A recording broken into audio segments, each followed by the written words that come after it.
everyone, welcome back to my channel. Today we are diving into one of the most powerful feature in SQL. These are the constraints. Think of constraints like the rule of the game. They make sure that data entered into the database is always valued, meaningful, and trustworthy.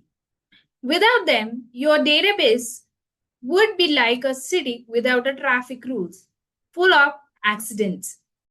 A constraint is a rule applied to a column or table in SQL that controls what kind of data can go inside. Think of it like a traffic rules for your database. They make sure only valid and meaningful data gets stored. A constraint is a condition that enforces rules on data in a table to maintain accuracy, readability, and integrity. Why do we need constraints?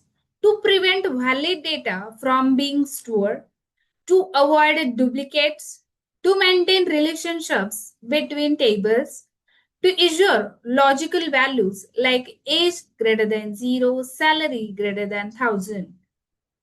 Real life examples, you can imagine you are filling a school admission form.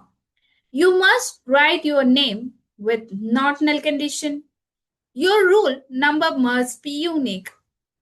Every student gets a unique ID card numbers like keys. Unique keys are there. It just performs like primary key. Each student must belong to a valid class like a foreign key. Your age must be at least 5 years. It maybe goes for the check-in.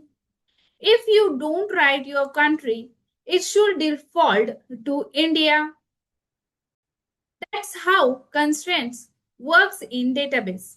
So in short, constraints a rule that is your data and the table is correct, consistent and reliable.